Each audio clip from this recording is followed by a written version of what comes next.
السلام عليكم ورحمة الله وبركاته. ازيكم يا اخوتي واصحابي؟ عاملين إيه؟ يا رب تكونوا بخير وبصحة وسعادة. في البداية كده يا جدعان مؤاخذة بقى، الواحد بيتلخبط شوية، لسه صاحي بقى ومش عارف ايه.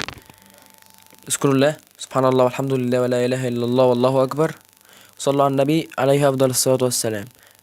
فيديو النهاردة يا جدعان هيكون شرح الموضوع الطلب مني من واحد من اخواتي المتابعين. والموضوع ده هو موضوع انا ليه لما ساعات بدخل اي مواجهة مباشرة او غير مباشرة، لونج، ساعات بتحصل في اللونج، مش ساعات، هو كتير كتير بأمانة عشان ما اكدبش يعني، كتير افضل ادب في الخصم. او ساعات مش لا، افضل ادب في الخصم وهو يجي يديني طلقتين او طلقة، اللي هو حرفيا السلاح عمل بتاعه تك تك، خلاص كده انا مت مع ان هيلسي كامل و... والفيست والخوذة بتاعي عاليين ومش هدات، وانا اصلا ما سمعتش غير طلقتين او 3 طلقات بالكتير قوي خرجوا من السلاح بتاعه. طيب، ايه الحاجات؟ انا هقول لكم الموضوع ده بيحصل بسبب ايه، وايه الحاجات اللي هي تتجنبها عشان على قد ما تقدر الموضوع ده يقل معاك. انا ما بقولكش اهو من اولها يا جدعان، لو انت مفكر ان انا هلغيلك الموضوع ده خالص، انا هديلك حلول تقلله معاك بنسبة كبيرة جدا. لكن ابقى كداب لو قلتلك ان انا هشيلهولك خالص، لان ده ساعات بيبقى خرا لا مؤاخذة من اللعبة. فاهمين حاجة؟ طيب، بسم الله توكلنا على الله. اول حاجة يا اخواتي، آه الموضوع ده يعني على طول كده وش من اللعبة، ماشي؟ يعني عشان نكون متفقين. بس ده في حالة ايه؟ في حالة ان انت هيلسك إيه، يعني هيلسك حلو مثلا 75% فما فوق. رقم اتنين، الخوذة والدرع يا جدعان مش متدمجين، عشان لما يكون متدمج الدرع ساعات بيطير او الخوذة بتطير فبتلاقي نفسك مت بطلقة، فدي حاجة. طيب ادي اول حاجة قلناها ان هي بيبقى لا مؤاخذة خرا من اللعبة. اوكي. طيب، السبب التاني بقى، بسم الله الرحمن الرحيم، بتبقى داخل على الخصم وانت مش واخد بالك من الهيل بتاعك، فلازم لازم لازم تاخد بالك من الهيل بتاعك، ماشي؟ عشان ساعات بتخش مواجهة تلاقي نفسك مت بطلقتين ومش عارف انت مت ليه وبتاع.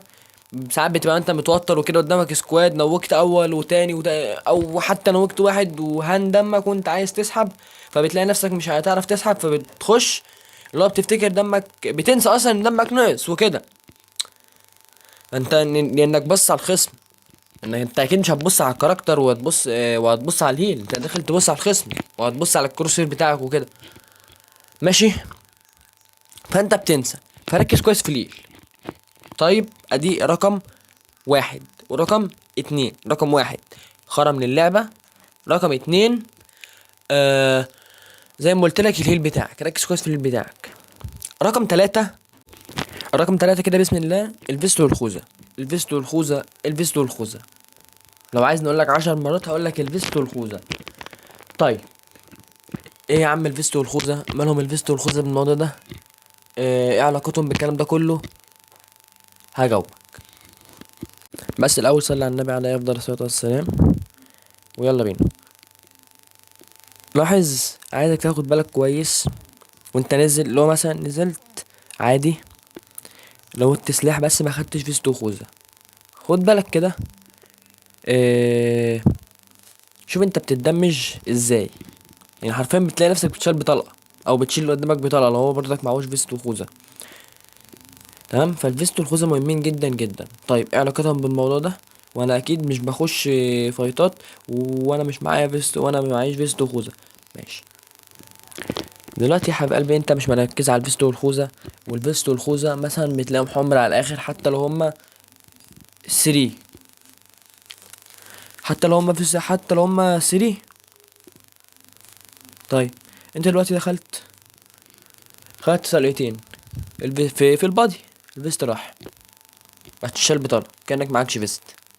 هو ده المشكلة بقى اللي بيعاني منها اللاعبين بس مش واخدين بالهم، ان هما بتلاقي مثلا مش مركز على الفيست والخوذة، فيخش اي فايت ياخد طلقة طلقتين، خلاص كده الفيست راح.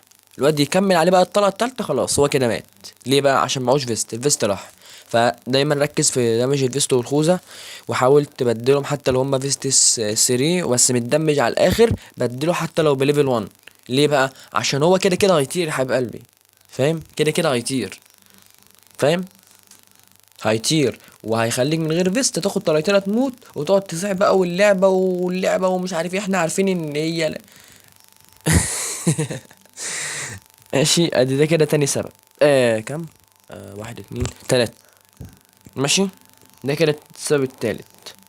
السبب الرابع، ركز ركز ركز ركز ركز ركز ركز ركز ركز كويس في البنج بتاعك، تمام؟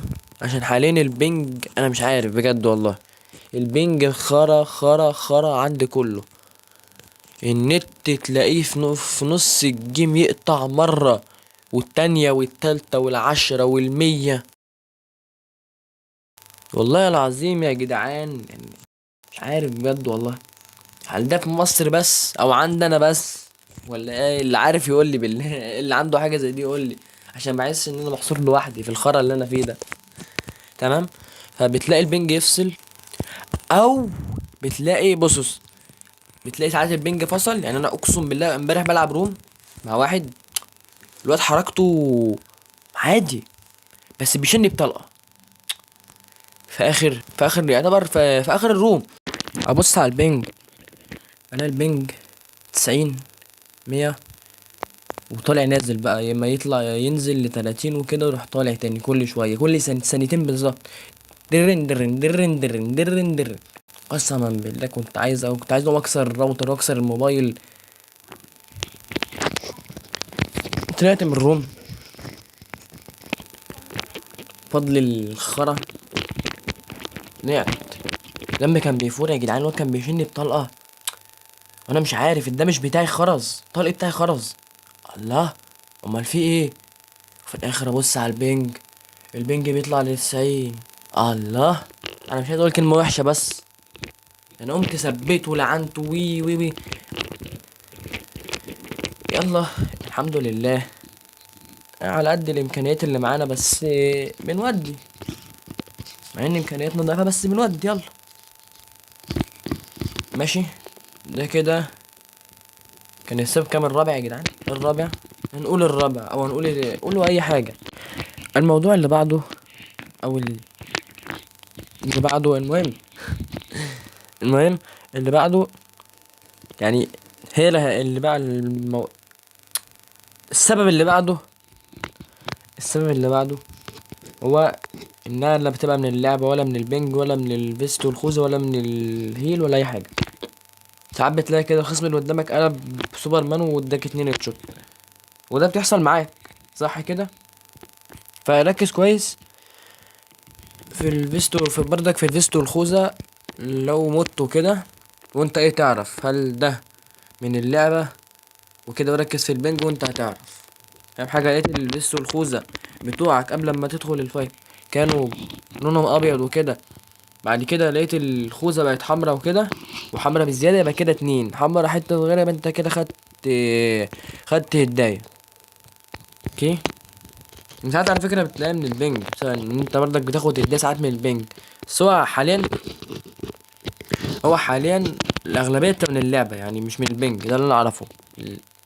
أغلبية الحاجات المواقف اللي بتحصل، الموقف ده لما بيحصل أغلبيته بيبقى بسبب البنج، بسبب اللعبة، لا مؤاخذة يا جدعان، بسبب اللعبة. فحاول بردك انك تتفادى الهيدشوت على قد ما تقدر. اوكي، كده اكون قلتلك على الاسباب اللي بتخليك تموت بطلقة واللي تتجنبها عشان ما تموتش بطلقة ولا يحصل معاك الموضوع ده. تشيل الموضوع ده على قد ما تقدر، اللي هو يتشال معاك مثلا ب80%، 90% لو قدرت، ولو في اي حاجه انا ما قلتهاش يا ريت تنزل تكتبها لي في الكومنتات.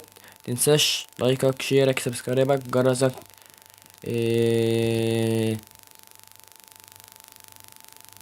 هات الضلع بتاعك، اخ التوينز اتفرج معاك، عشان ايه اللي عندكم الموضوع ده بردك اهو يا جدعان. من في الاخر الحاجات دي مش هتشيل معاك الموضوع ده خالص، لان زي ما قلت لك ده بيبقى خرا من اللعبه ساعات. فمن اولها اهوت عشان يكون على نور زي ما الناس بتقولوا كده. الموضوع ده الحاجات دي كلها، الاسباب دي كلها وكل اللي انا قلت لك ده مش هيشيل معاك حته ان انت تموت بطلقه خالص. يعني دي مستحيله، لان هي ساعات بتبقى خرا من اللعبه، وساعات بيبقى الخصم اللي قدامك مش عارف سبحان الله تلاقيه بوت وتلاقيه قلب سوبرمان واداك 2 هيد شوت عادي جدا. تحصل معانا كلنا عادي.